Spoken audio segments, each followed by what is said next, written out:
I know it sounds crazy.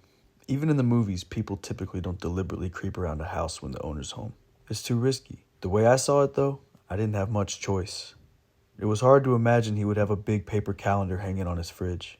To know where he was going in San Francisco and when his meeting was, I had to see his phone, his tablet, or his laptop, and I had to get access. Even nobodies like me with nothing to hide have their devices set up to require a password soon after they go to sleep. I had to get my hands on one of them less than a minute after he set the thing down, and that meant I had to be in the house when he was home. After parking in the clubhouse lot, I walked back along the route I had driven and spotted his house. He had closed the garage door after pulling into the garage, and I figured the place was sealed up tight. There was even a fence around the backyard.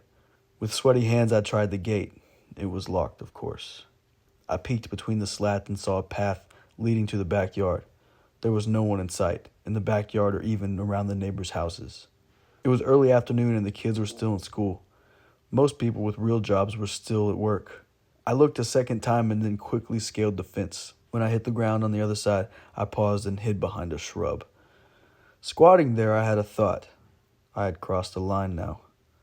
Recording a private conversation in an office may have been illegal, but this was something different. I had climbed over a locked gate into a stranger's backyard to trespass on his property. I wouldn't get in serious trouble with the police if someone caught me, but this was something I had never done. Something I had never even considered doing. I had crossed the Rubicon. The die was cast. Something inside me pushed me forward. I darted down the path and peeked around the corner. It was a rich guy's backyard. A rich single guy's backyard, I guessed. No toys or swing set, no noodles by the pool, plain landscaping. I guessed he was the only person home. Good.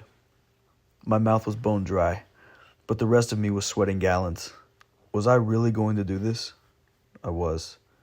The way I saw it, the potential gain was enormous. I could be rich as this guy, and the risk was pretty minimal. Even if he caught me, I could bolt, and he would never see me again. I didn't train as a runner for this reason, but being able to outrun 99% of the population was a handy asset. I went back to the gate and unlocked it in case I needed to make a quick getaway. I thought for a second of my route. I felt in my pocket for the keys. They were there. If I pulled off this trick cleanly, I could walk back to the car and start driving west. If I got caught, I was confident I could get away. I took a deep breath and returned to the corner. The backyard was still empty.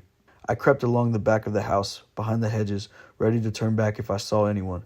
When I made it to the back patio, I saw that it was empty too. The back door was surely locked too. How was I going to get inside? Well, I figured I had to try.